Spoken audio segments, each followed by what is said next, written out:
कराय श्री शांतिनाथाय नमः। सर्वोपद्रव शांति में कुरु कुरु स्वाहा। ओम ह्रीं जगच्छांति कराय श्री शांतिनाथाय नमः। सर्वोपद्रव शांति में कुरु कुरु स्वाहा। ओम ह्रीं जगच्छांति कराय श्री शांतिनाथाय नमः। सर्वोपद्रव शांति में कुरु कुरु स्वाहा। ओम ह्रीं जगच्छांति कराय श्री शांतिनाथाय नमः। सर्वोपद्रव शांति में कुरु कुरु स्वाहा। ओम ह्रीं जगच्छांति कराय श्री शांतिनाथाय नमः। सर्वोपद्रव शांति में कुरु कुरु स्वाहा।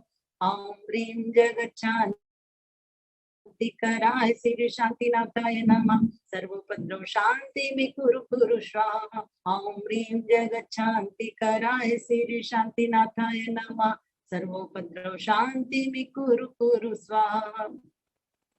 ओम ह्रीं जगच्छांति कराय श्री शांतिनाथाय नमः।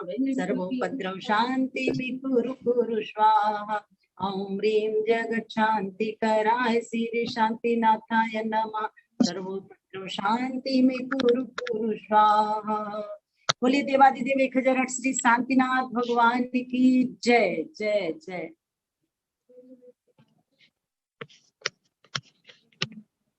प्रतिदिन की भांति हम और आप सभी 6 ढाला ग्रंथ का अध्ययन कर रहे हैं। उससे पूर्व बहुत छोटी छोटी सी बातों की तरफ आपका ध्यान दिलाया है। कल जैसा कि बताया गया था कि हमारा मस्तिष्क हर किसी के सामने नहीं झुकना चाहिए।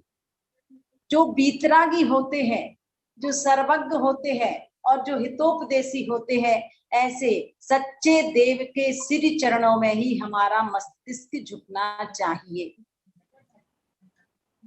सच्चे देव शास्त्र गुरु के चरणों में हमारा मस्तक झुकना चाहिए। कभी इनके दरबार में खाली हाथ नहीं जाना चाहिए। क्या क्या सावधानियां धर्म सभा में गुरु के पास एवं मंदिर में रखना चाहिए, ये सभी चर्चाएं आप सभी को ज्ञात करा दी गई हैं। इसके साथ ही साथ श्रावक के 6 आवश्यक कर्तव्य हुआ करते हैं, जिनका पालन करना हमारा कर्तव्य होता है। जिस तरह से शरीर के आवश्यक कार्यों को हम किया करते हैं, वैसे ही हमें अपने जीवन में आत्मिक उत्थान के आवश्यक कर्तव्यों की तरफ ध्यान देना चाहिए। देव पूजा, गुरुपास्ति, स्वाध्याय, संयम, तप और दान, इससे संबंधित भी आपको बहुत सारी जानकारियां दी गई हैं। आह्वानन क्रिया कैसे करना चाहिए, स्थापन क्रिया कैसे होना चाहिए और सन्निधिकरण की क्रिया कैसे करना चाहिए। होने में जब भी आप पुष्प या लौंग समर्पित करते हैं, वह बाद में करना है। पहले जब आह्वानन क्रिया करते हैं, उस समय आपको मुद्रा बताई गई थी कि मंत्र बोलते समय आपको अपने हाथों को वंदना मुद्रा के रूप में रखना है। ओम ह्रीं श्री देव शास्त्र गुरु समूह अत्र संभव तक आपको अपने हाथों को जोड़कर रखना है। इति आह्वाननम, जब आप इति आह्वाननम बोलोगे तब आपको अनामिका अंगुली के नीचे अंगूठा स्थापित करते हुए यूं करना है। और जब अत्र तिष्ठा स्थापनम बोलोगे तब आपको उन्हीं हाथों को नीचे की तरफ करना है। और जब अत्र मम सन्निहितो भव भव वसट सन्निधिकरणम, सन्निधिकरण का इस तरह की मुद्रा है। ये 3 मुद्रा होने के बाद ही हमें होने में पुष्प क्षेपण या लौंग आदि समर्पित करना चाहिए। यह जरूरी नहीं है कि लौंग 9 ही चढ़ाना चाहिए या पुष्प 9 ही चढ़ाना चाहिए। आपके हाथों में जितने पुष्प आ जाए, लौंग आ जाए, उतने समर्पित कर सकते हो। इसमें कहीं कोई दोष नहीं है। पूजन, द्रव्य पूजा, भाव पूजा, मुनिराज भाव पूजन किया करते हैं और श्रावक द्रव्य पूजन करने का अधिकारी है। जब भी आप पूजन करते हो, जो भी छंद आप पढ़ते हो, पूरी भावनाओं के साथ पढ़ना चाहिए, तभी वास्तव में आपकी पूजन सफल एवं सार्थक होती है। अकेले मात्र इस थाली की सामग्री को दूसरी थाली में समर्पित कर देना वह पूजन नहीं है।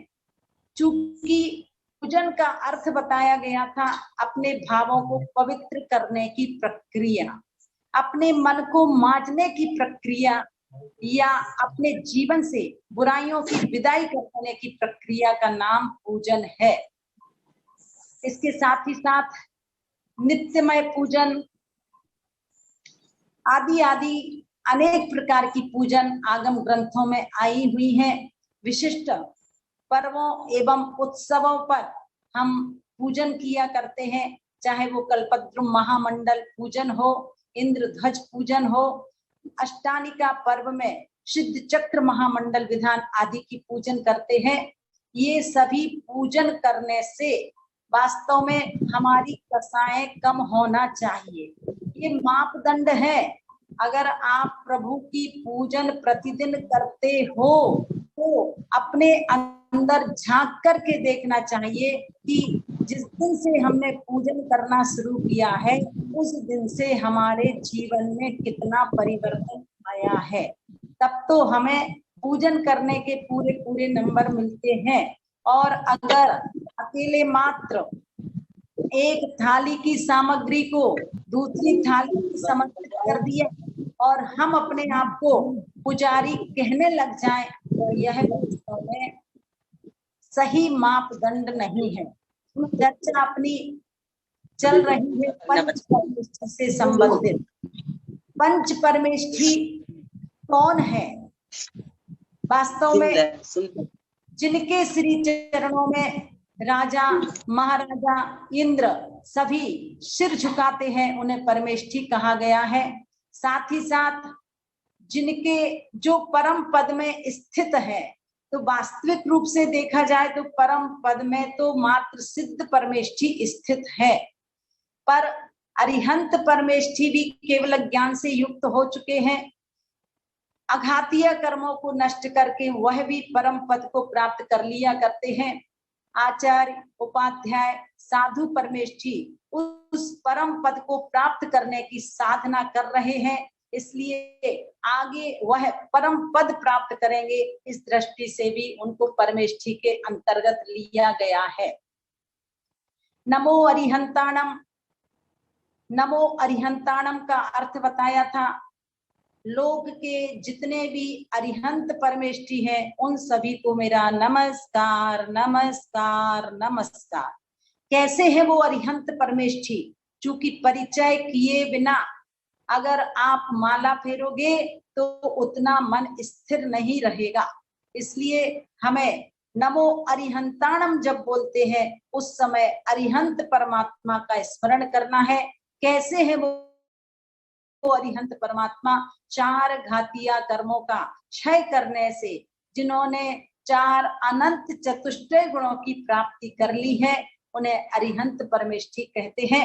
अपने बीच में चर्चा चल रही है कि वह 46 मूल गुणों से युक्त होते हैं और उन 46 मूल गुणों में आप सभी को बता दिया गया है जन्म के 10 अतिशय, केवल ज्ञान के 10 अतिशय, और आज चर्चा करेंगे देवकृत 14 अतिशयों की। जितनी भी चर्चा हो जाएगी उतनी हम और आप सभी पढ़ते हैं। जन्म के 10 अतिशय बताया गया था कि उनका शरीर बहुत सुंदर होता है, बहुत अच्छा रूप होता है।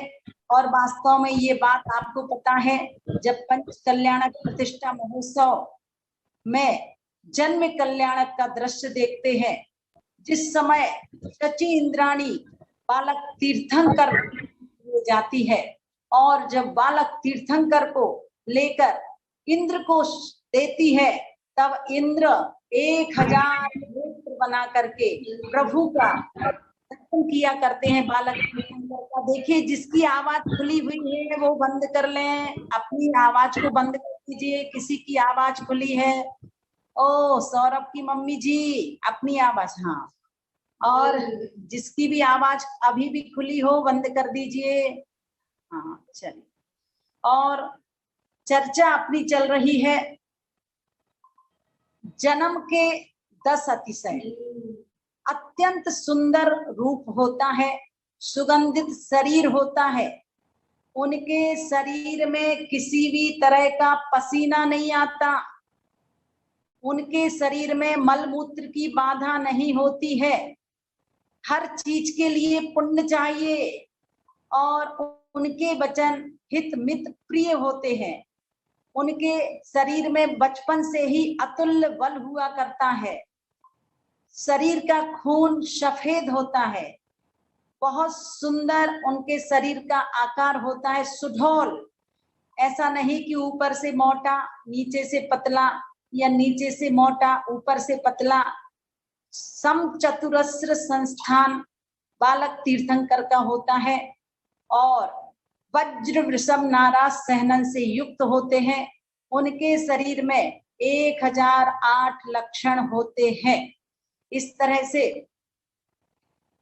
जन्म के 10 अतिशय बालक तीर्थंकर के हुआ करते हैं। इसके साथ ही साथ बताया गया है केवल ज्ञान के 10 अतिशय।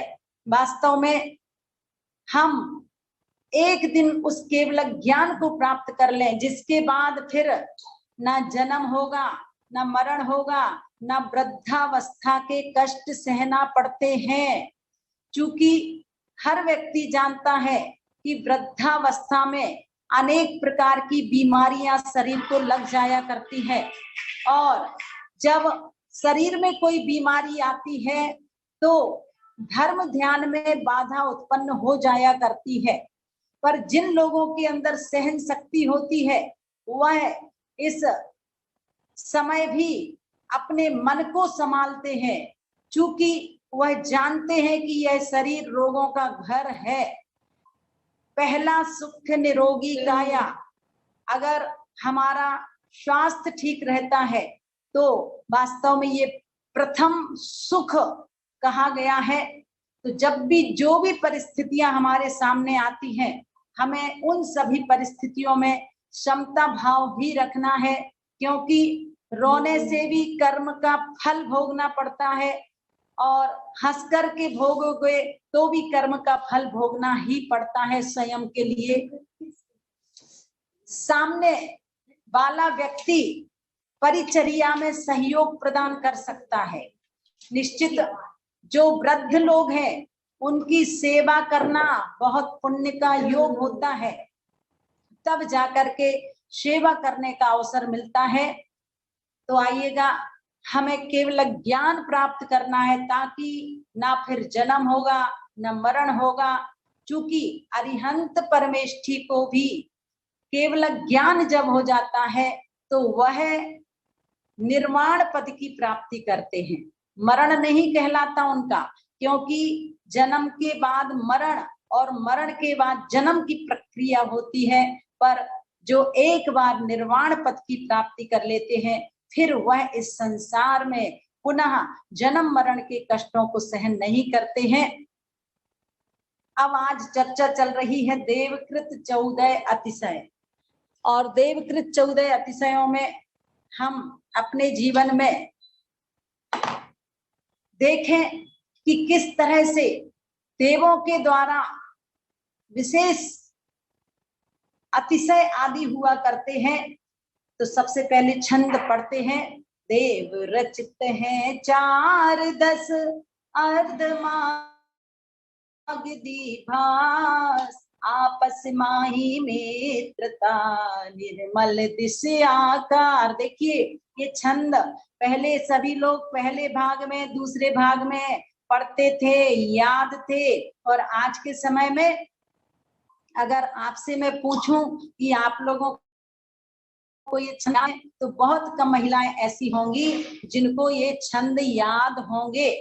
तो अब क्या बताया जा रहा है? देवों के द्वारा 14 जो अतिशय होते हैं उसमें सबसे पहला अतिशय है कि प्रभु की वाणी अर्थात अर्धमागधी भाषा होती है।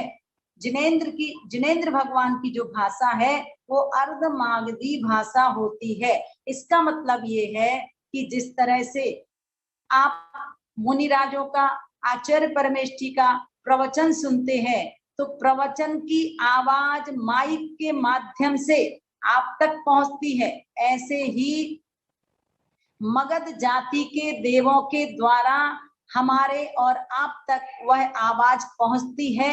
इसलिए प्रभु की जो भाषा है अर्धमागधी होती है, ऐसा कहा गया है। दूसरे नंबर पर आपस माही मित्रता। भगवान के समोसरण में समस्त जीव अपना अपना बैर भाव छोड़ देते हैं। कल भी आपको केवल ज्ञान का ये अतिशय बताया था कि भगवान के समीप किसी भी प्रकार की हिंसा नहीं होती है। तो यहाँ पर भी आपस में जन्मजात जो बैरी जीव है, बैरी पशु पक्षी है, वह मित्रता के साथ बैठते हैं। और आपने देखा है कहीं कहीं पर वेदियों के नीचे एक चिन्ह स्थापित कर दिया जाता है, चित्र बना दिया जाता है, और वह चित्र है कि गाय का दूध शेर का बच्चा पीता है और शेरनी का जो दूध है वह गाय का बच्चा पीता है। तो ये आपस माही मित्रता और आपस में बहुत अधिक प्रेम और वात्सल्य हो जाया करता है। तीसरे नंबर पर समस्त दिशाएं निर्मल हो जाती हैं। समस्त दिशाएं निर्मल होना अर्थात जहां पर भगवान का विहार होता है वहां पर समस्त दिशाएं निर्मल हो जाया करती हैं। चौथे नंबर पर आकाश भी निर्मल हो जाता है।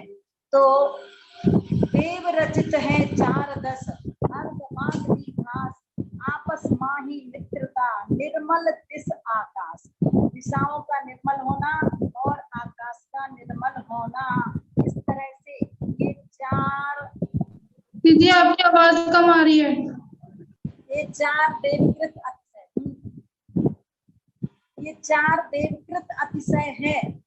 और इसके साथ ही साथ आगे फिर से हम लोग दोहा पढ़ते हैं।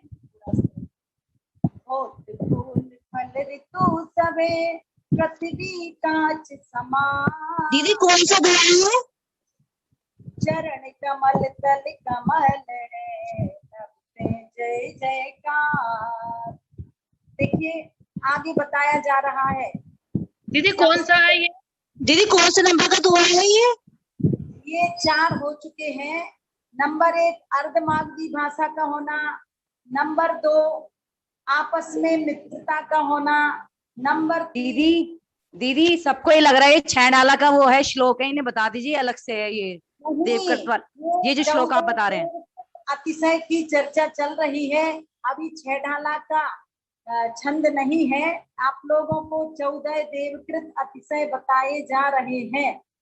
उसका ये दोहा है आपस माही मित्रता, आपस में मित्रता का होना, और निर्मल दिश आकाश, दिशाओं का निर्मल होना और आकाश का निर्मल होना। इस तरह से ये 4 देवकृत अतिशय की चर्चा हुई। अब 5वें नंबर का क्या है? 6 ऋतुओं के फल फूल अथवा धान्यादि भगवान के समोसरण के समय एक ही साथ फल फूल जाते हैं।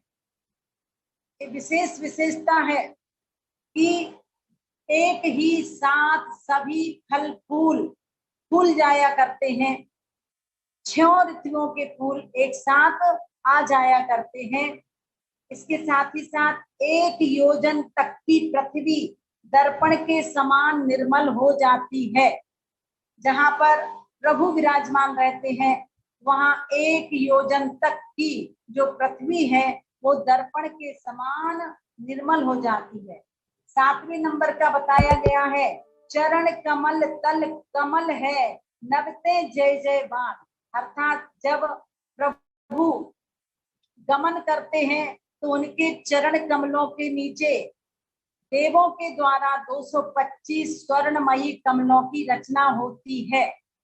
और साथ ही साथ जय जयवान, आकाश जय जय के शब्दों से गूंज उठता है। इस तरह से ये 8 अतिशय हुए। 8वां वापस बता दीजिए। हाँ, देखिए नंबर 4 तक तो आपको पता है, अर्धमागधी भाषा का होना। नंबर 2, आपस में समस्त जीव बैर भाव छोड़ देते हैं, अर्थात परस्पर में सब में मित्रता का होना। तीसरे नंबर पर दिशाओं का निर्मल होना। चौथे नंबर पर आकाश का निर्मल होना। 5वें नंबर पर 6 ऋतुओं के फल फूल आदि एक साथ फल जाते हैं। और 6वें नंबर पर 1 योजन तक पृथ्वी दर्पण के समान निर्मल हो जाती है। 7वें नंबर पर जब प्रभु विहार करते हैं तो उनके चरण कमलों के नीचे 225 स्वर्णमयी कमलों की रचना हो जाती है।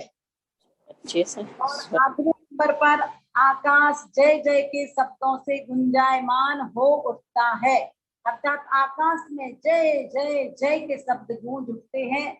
और इसके साथ ही साथ अब 9वें नंबर का है, मंद सुगंध बयार पुनी गंधोदक की वृष, भूमि विषय कंटक नहीं, हर्षमयी सब सृष्टि, धर्म चक्र आगे चले, पुनि वसु मंगल सार, अतिशय श्री अरिहंत के ये 34 प्रकार। देखिएगा 8 आपको बता दिए गए हैं। अब 9वें नंबर का अतिशय है, मंद मंद और सुगंधित पवन चलती है, बहुत स्लो स्लो मंद मंद और सुगंधित पवन चलती है। 10वें नंबर पर सुगंधमय जल की वर्षा होती है, सुगंधित जल की वर्षा होती है।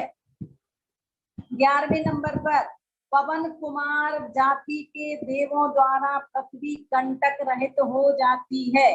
जब प्रभु विहार करते हैं उस समय पवन कुमार जाति के जो देव होते हैं उनके द्वारा पृथ्वी कंटक रहित, किसी भी प्रकार के कांटे आदि नहीं रहते हैं। और 12वें नंबर का है, सभी जीवों के आनंद हो जाता है। 13वें नंबर का है, भगवान के आगे आगे धर्म चक्र चलता है। और बाद में जो 14वें नंबर का है, अष्ट मंगल द्रव्य साथ रहते हैं। इस तरह से ये 14 देवकृत अतिशय होते हैं। बता दीजिए। हाँ, देखिए 8 तक तो आपकी मतलब समझ में आ गए थे। 9वें नंबर का है, मंद मंद और सुगंधित पवन का चलना। मंद मंद और सुगंधित पवन चलती रहती है, सुगंधमय जल की वर्षा होती रहती है, सुगंधित जल की वर्षा होना। और इसके साथ साथ पवन कुमार जाति के देवों के द्वारा पृथ्वी कंटक रहित, अर्थात किसी भी तरह के कांटे पत्थर आदि आदि नहीं रहते हैं। 12वें नंबर पर है, जीवों के आनंद हो जाया करता है, सभी जीव आनंदित रहते हैं उस समय। 13वें नंबर पर भगवान के आगे आगे धर्म चक्र चलता है। और 14वें नंबर पर है, अष्ट मंगल द्रव्य साथ रहते हैं। इस तरह से ये 14 देवकृत अतिशय हमारे आगम ग्रंथों में चर्चित है। तो आइएगा, आप सभी को 46 मूल गुणों की चर्चा बताई थी। नमो अरिहंताणम। इस तरह से जब भी आप माला करने बैठते हो तो अरिहंत परमात्मा का स्मरण कीजिए। कितने सारे उनके अतिशय हैं और भी अनंत गुण हैं, तो एक एक गुण की तरफ भी आपका ध्यान चला जाए तो आपका मन कहीं और नहीं जाएगा। जब आप नमो अरिहंताणम बोलते हो उस समय समौ शरण में विराजमान प्रभु किस तरह से सिंहासन से 4 अंगुल ऊपर बैठे हुए हैं और क्या क्या विशेषताएं होती हैं, उस तरफ ध्यान दे देना, ताकि संसार की अन्य फाइलों की तरफ आपका ध्यान नहीं जाए। तो अपनी चर्चा क्रम से चल रही है। सर्वप्रथम अरिहंत परमेष्ठी कौन है, तो अरिहंत परमेष्ठी की ही चर्चा आप सभी सुन रहे हैं, जिसमें आप सभी को 34 अतिशयों की बात बता दी गई है। अब अष्ट प्रातिहार्य और 4 अनंत चतुष्टय, अनंत चतुष्टय की चर्चा भी बता दी गई थी। ज्ञानावरणी कर्म के 6 से अनंत ज्ञान गुण प्रकट हो जाता है। दर्शनावरणी कर्म के 6 से अनंत दर्शन गुण प्रकट होता है। मोहनीय कर्म के 6 से अनंत सुख गुण प्रकट हो जाता है और अंतराय कर्म के 6 से अनंत वीर्य गुण प्रकट होता है। इस तरह से हमें अपने जीवन में प्रयास करना है कि हम प्रभु की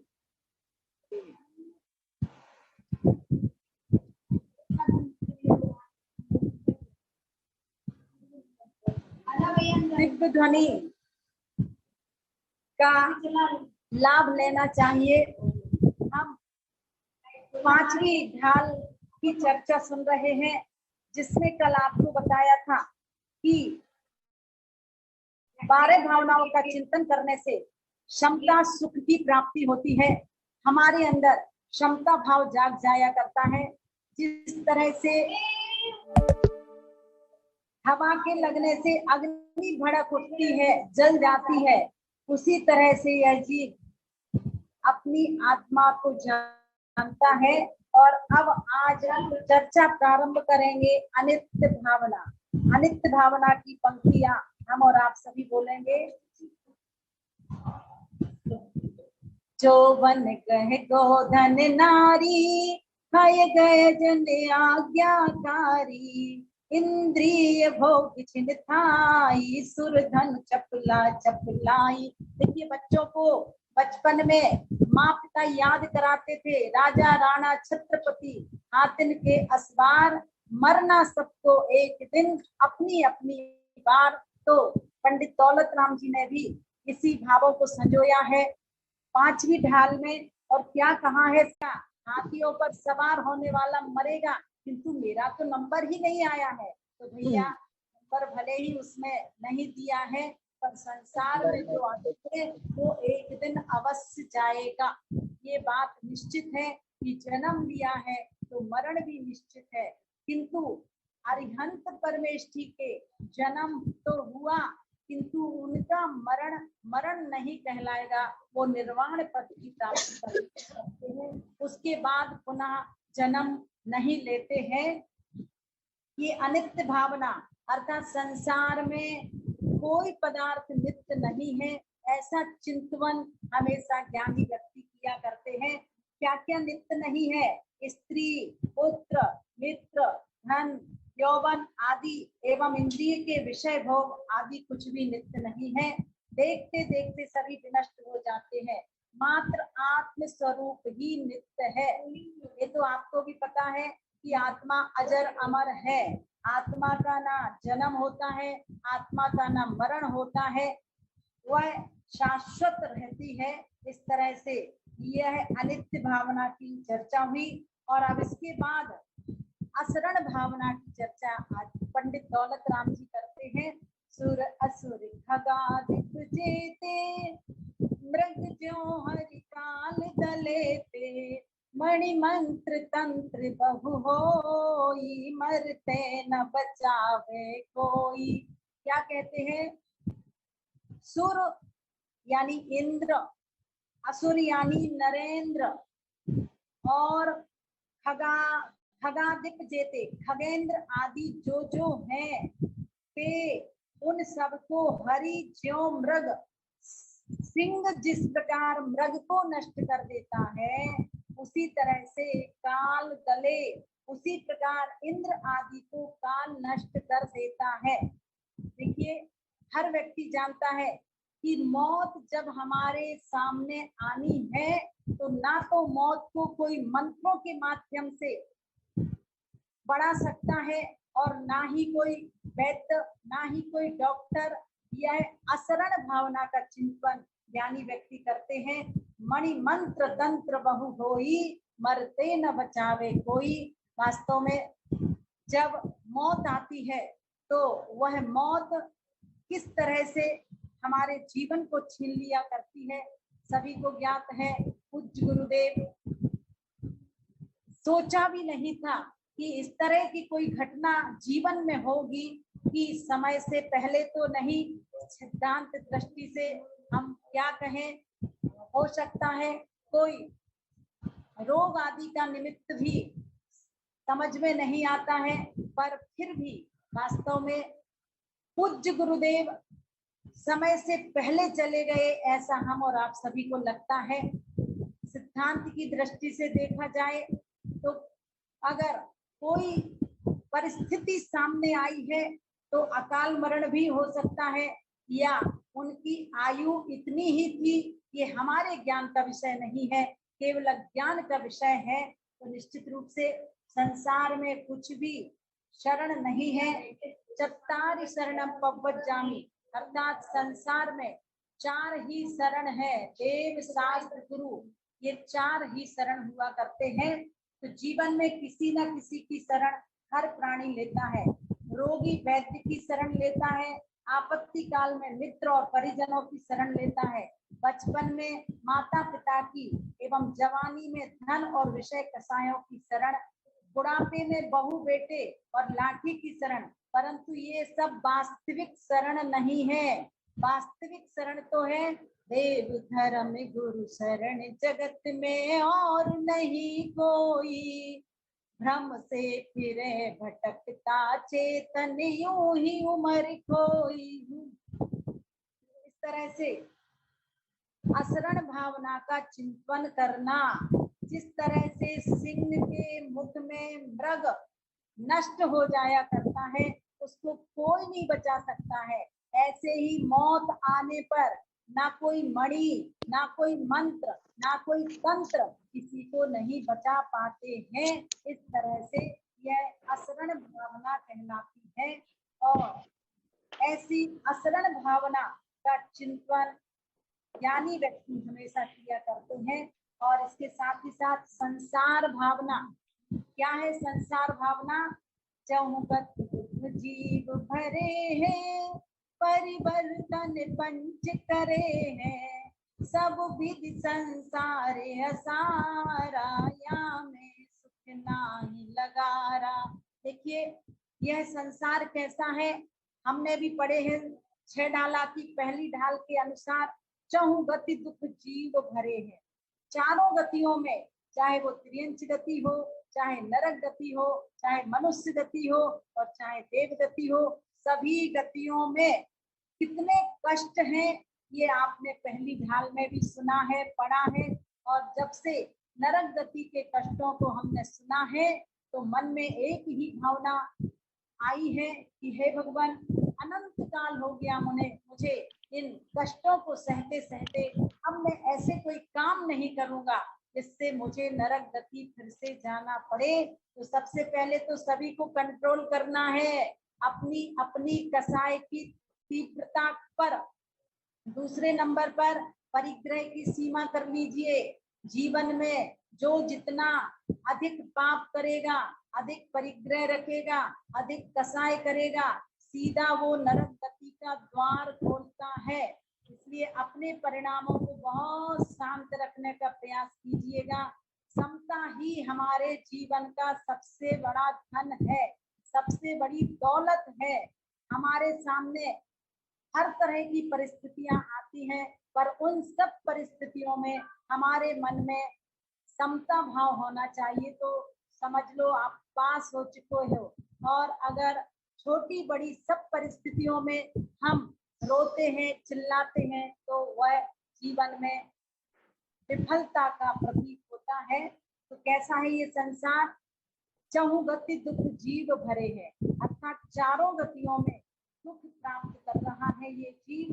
परिवर्तन पंच करे हैं, आपको बहुत अच्छी तरह से पंच परावर्तन बताए जाएंगे। द्रव्य, क्षेत्र, काल, भाव और भव, किस किस तरह से हमने कर्म परिवर्तन और नो कर्म परिवर्तन आदि आदि की चर्चा विस्तृत बताई जाएगी।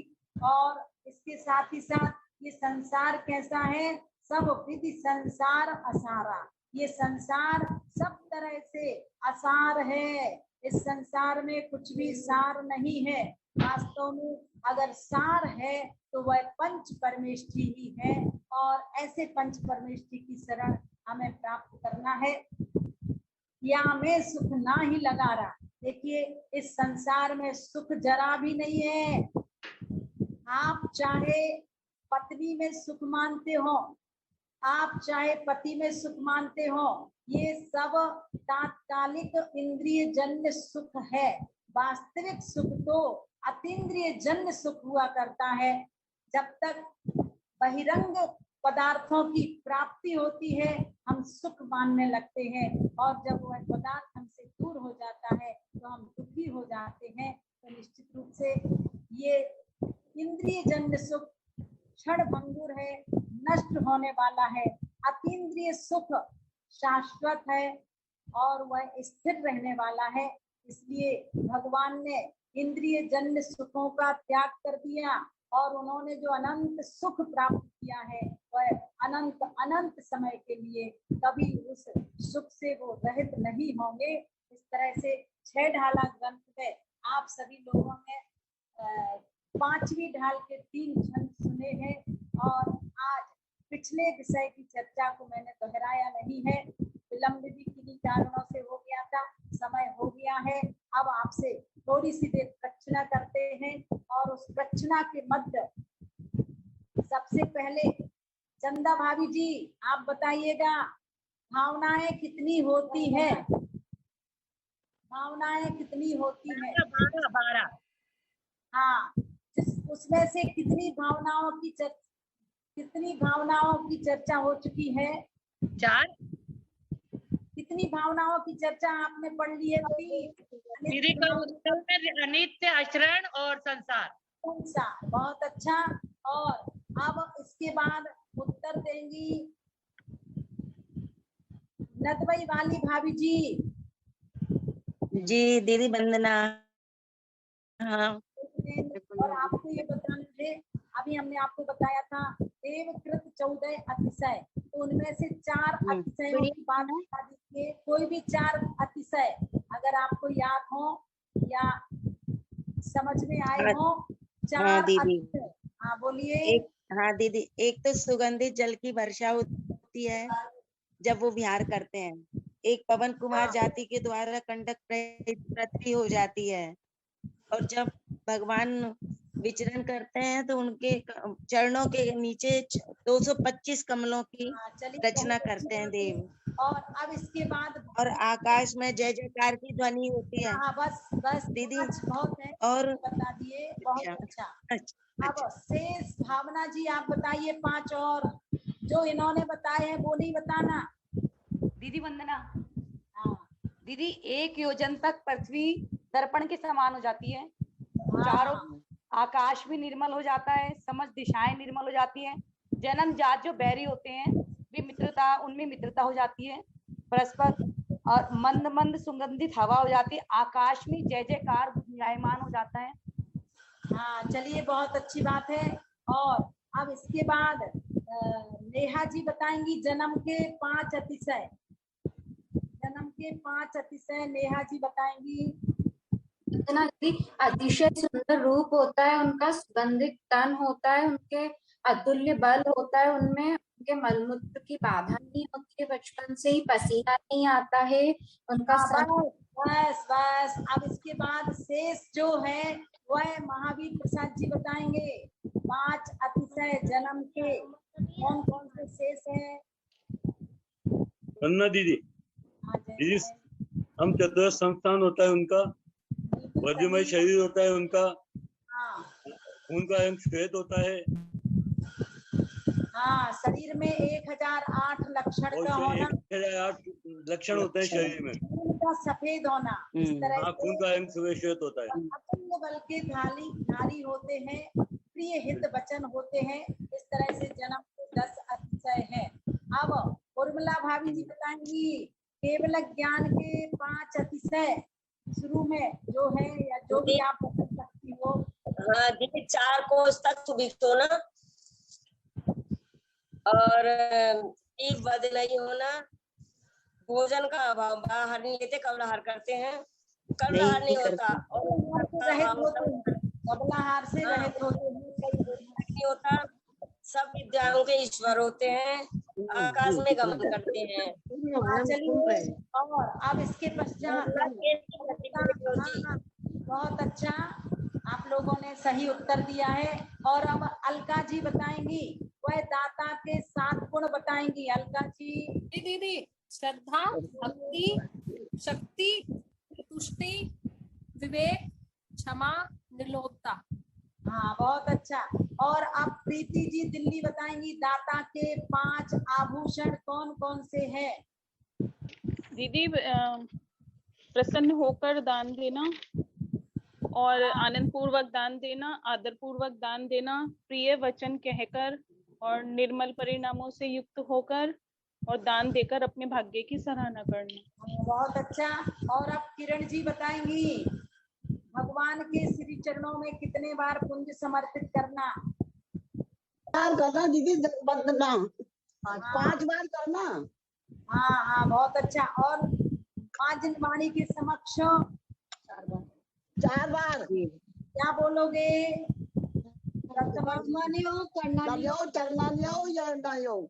हाँ, तो इस तरह से बोलना है, करणम चरणम द्रव्यम नमः। इस तरह से हमें 4 बार पुंज समर्पित करना चाहिए। सच्चे देव की क्या विशेषताएं बताइए सपना जी, सपना भाभी जी मेरठ से।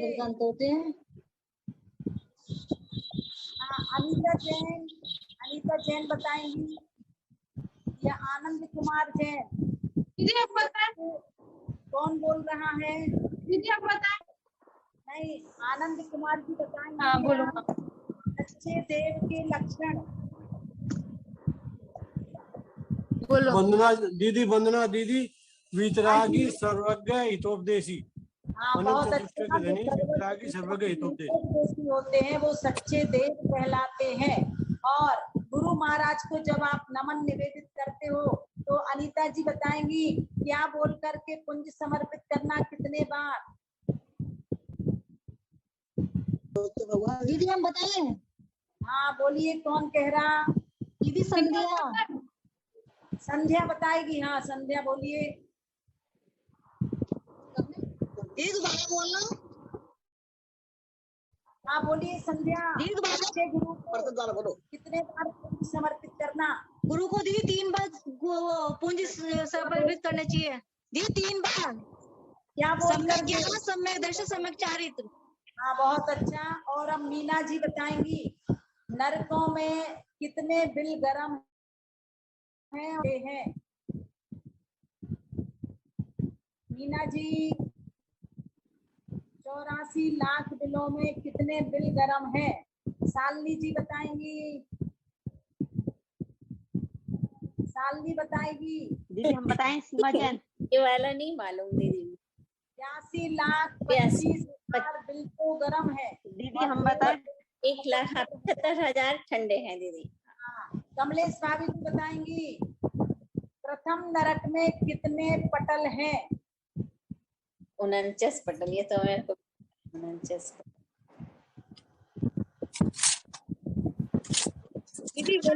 दीदी बोलो। दीदी कितने पटल हैं? दीदी 13 पटल है। हाँ बहुत अच्छा। और 7वें नरक पर क्या व्यवस्था है? 33 पटल है दीदी। 49 पटल है पूरे टोटल।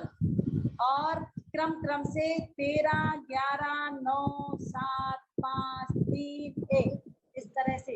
हाँ चीनू भाभी जी आप बताइएगा, नरक प्रथम नरक के जीवों की उत्कृष्ट आयु कितनी बताई गई है? 1 सागर है, 1 सागर की आयु बताई गई है। नरक गति से निकलकर किस गति में नहीं जाता है नरक से निकलने वाला जीव? देव में जाता है।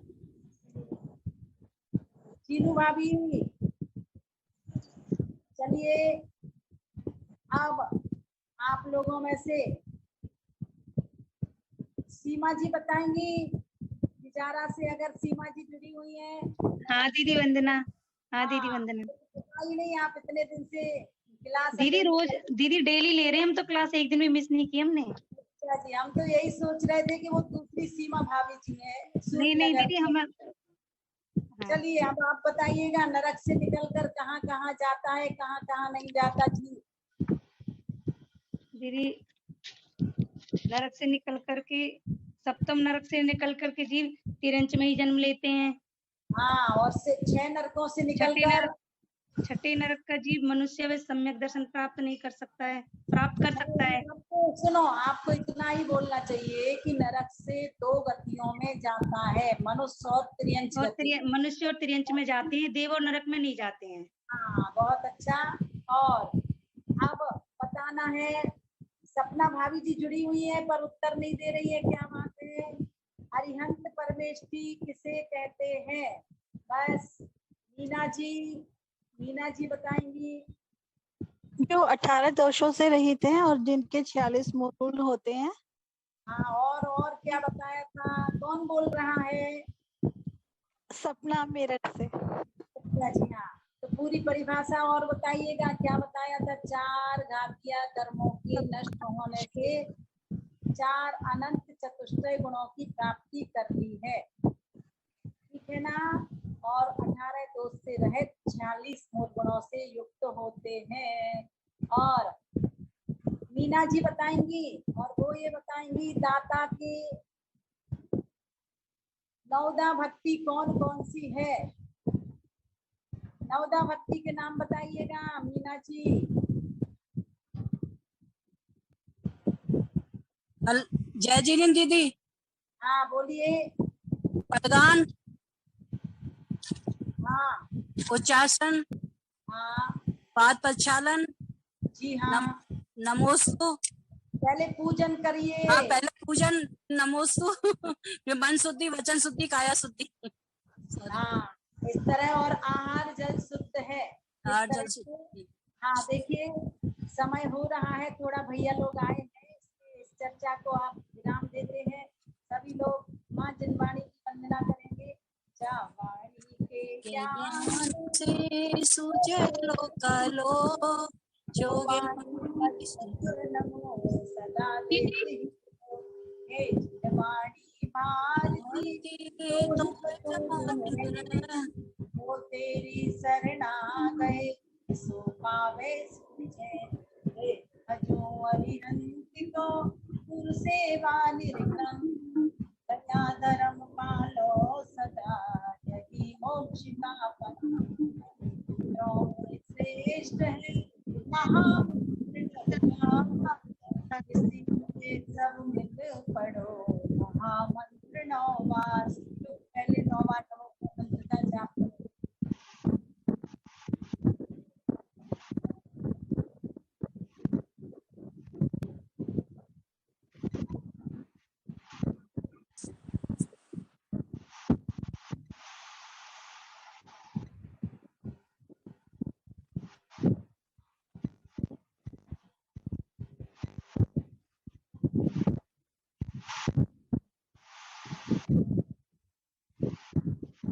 दीदी हाँ, रुको माता जी के दर्शन कर लो। वंदना। माता जी अपनी बात आती